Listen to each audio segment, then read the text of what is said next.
Hi everyone, welcome to Modern Optimization Methods. Today we will introduce the fourth part of Chapter 3, the convergence of line search methods.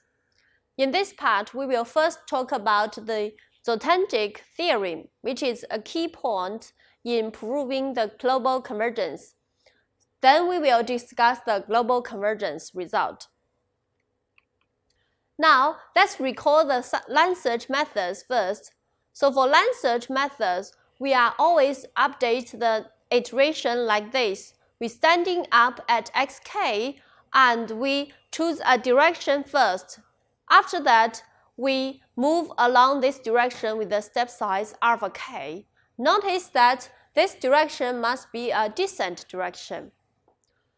To measure the global convergence, we need some notations. Firstly, let's use cosine theta k to denote the vector between the minus gradient and the pk vector. Okay, so we use cosine theta k to measure their inner product. This is a standard definition. Now, we have another notation called the level set. So level set is defined as the collection of the x whose function value is smaller than or equal to the initial starting point x0. Okay, so actually we are looking for the minimizer of this function inside of this level set because the function value will always be smaller than fx star. Now, let's recall the line search update as well as other settings for the Zotangic theorem. So the line search strategy update is the following form as we just mentioned, and we use the descent direction pk, which means that this strictly negative condition must hold. Then thirdly, the step length alpha k, we require that it satisfies the Wolf condition. Okay, so recall that we introduced the Wolf condition in the second part of Chapter 3. And we detailed the Wolf condition here with some parameters between 0 and 1. So this is the setting for Zotangic theorems. Also, we have some assumptions for this theorem. For example, the bounded below assumption. We assume that the function we are looking for, the minimizer, is bounded below. Otherwise, we cannot find the minimizer, right? So this assumption is a reasonable one. Another one is that we require f is continuously differentiable in an open set capital N which contains the level set. Alright, so in other words, this function must be continuously differentiable over all the level set. Third one is about the gradient. We require the gradient is ellipsis continuous. In other words, we have the constant capital L to make the condition holds for any point in this capital N. So these are three assumptions in Zotangic theory. Now, with the above settings and assumptions, we will have the result in the following. So the result of Zotangic theorem basically says the series, okay, so this is a series, the series is convergent. In other words, all the sequence cosine theta k square multiplied by the norm square of gradient, they are convergent. This result is a key result to prove the global convergence of line search methods, and this result is due to Zotangic, so we refer to this theorem as Zotangic theorem, and this condition we call it Zotangic condition. Now, let's take a look at the implementation of this result. So before that, let's first present how we can show the Zotangic theorem. to show the Zoltanic theorem, the first step is that we have to prove the following conditions. The bottom condition actually shows that the difference between the two function values, they have some lower bound. Okay, so to reach this aim, let's start from the first step one by one. Now, step 1, we use the curvature condition in Wolff's condition. Okay, so this is the second condition in the Wolff condition, and we add from both sides the gradient term here, and we can reach this term. So this term basically contains a difference between two gradients. And using the Lipschitz conditions, we can do some reformulation to the left-hand side of these inequalities, and we reach the following conditions. So it means that the gradient difference of the gradient inner product by pk, they will be upper bounded by this term. Therefore, from the condition here, we can find a lower bound for the alpha k. Now, we substitute this alpha k to the first Wolff condition, which is the sufficient decrease condition. Notice that pk is a descent directions, so we have the second term, the coefficient of alpha is negative. Therefore, when we substituting the alpha k into this term, we have the following result. Okay, so this is the first aim we want to prove. After that, with this condition, the following proof is a bit easier, because the only thing we need to do is that we first replace this square term by the definition of cosine theta k. Okay, so you have the numerator here, which is exactly this term. So we replace the numerator by cosine theta k multiplied by the denominator, then we can get this result. Okay, so this result is related to the cosine theta k square multiplied by norm square of gradient. Then to reach the final Zoltanic result, we need to do the summation. Okay, so we sum this equation, so we sum these inequalities from k equals 0 until k plus 1. So we got several inequalities, and the inequalities, we add up the left-hand side and add up the right-hand side. Some of the terms will be cancelled out. For example, f1 until fk, they are cancelled out because they appear both left-hand side and the right-hand side. Then the left term will be like this. So we got the difference of the two function values will be smaller than or equal to this right-hand side. Also notice that we assumed the function is bounded below. In other words, the left-hand side is bounded below. However, the right-hand side, if we add up the k until infinity, then this will become a series. So in other words, this series must be converged. Otherwise, the result will fail. So we have the desired Zoltanic result.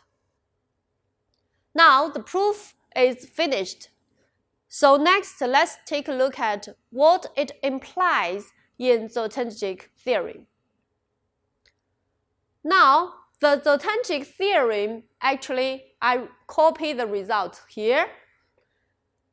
To get the Zoltanic theorem, we assumed that the step length is satisfied by the Wolff condition. Okay, so we use the Wolff condition in our proof. Actually, if we replace the Wolf condition by Goldstein condition or the strong Wolf condition, the result also holds because the proof is quite similar. However, if we try to prove the result using the backtracking step length to get the step length alpha k, then we need extra assumptions. Okay, so this is a different proof. Now, let's take a look at the implementation of the authentic theorem. We have that it actually implies for each item of the summation, its limit tends to 0. This is a standard result in series theorem.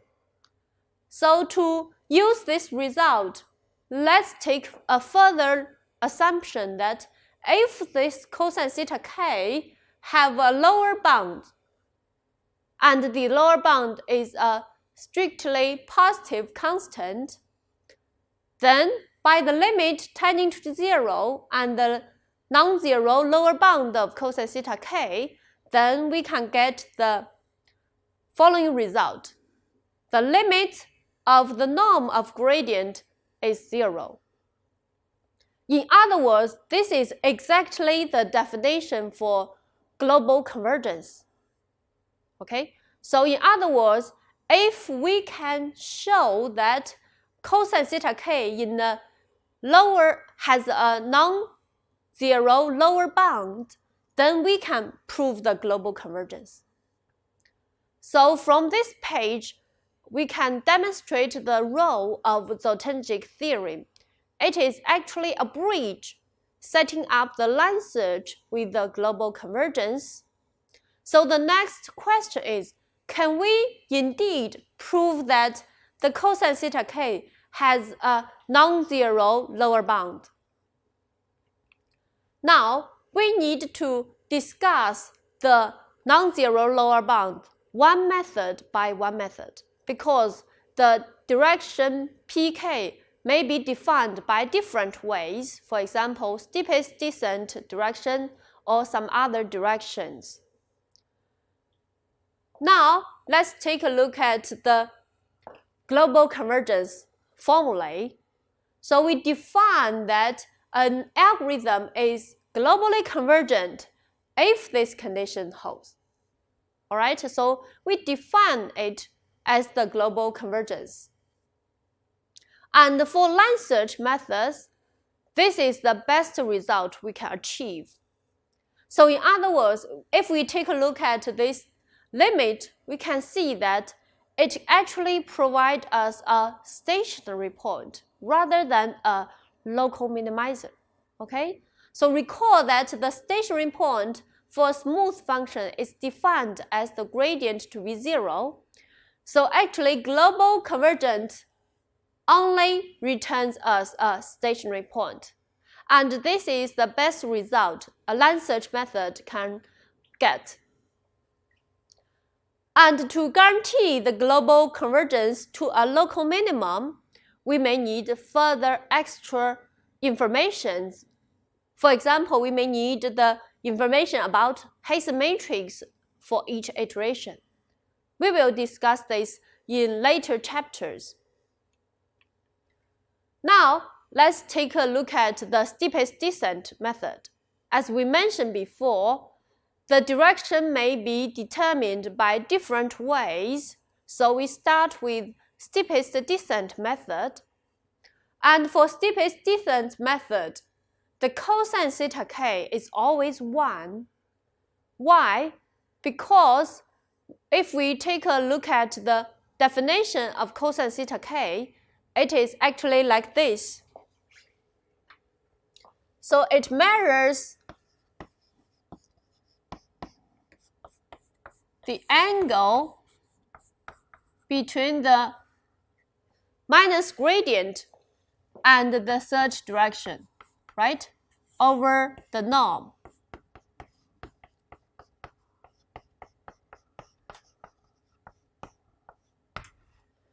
So for steepest descent method, we got the direction pk exactly the minus gradient fxk. In other words, we have this theta k always 0 because they are coincide with each other. In other words, this cosine theta k will be always 1. Therefore, now coming back to the Zotendic theorem, we did find a constant which is non-zero for the lower bound of cosine theta k. Therefore, we can reach that the global convergence always holds. So the global convergence for steepest descent method with Wolff condition, strong Wolff condition, and ghosting condition is already proved. Now, let's take a look at the Newton-type methods. For Newton-like methods, the direction takes the following form. We have pk is the bk inverse multiplied by gradient fxk. And by choosing different choices of bk, we will have Newton's method or quasi-Newton methods. So to measure the angle between pk and the steepest descent directions, we need some assumptions on bk. So we require that the condition number here about bk must have a low upper bound. Then, under this condition, we can prove that cosine theta k does have a non-zero lower bound. With this condition, we can have the global convergence. Alright? So for Newton-like methods, we need to impose some conditions on the update of Hessian matrix. Now, we stop here for this part, and let's make a brief summary about this part. In this part, we introduced the bridge Zotendic theorem to prove the global convergence of line search methods. And we particularly discussed the global convergence for steepest descent methods as well as Newton-like methods. In the next part, we will discuss other types of line search methods. So see you next time. Bye.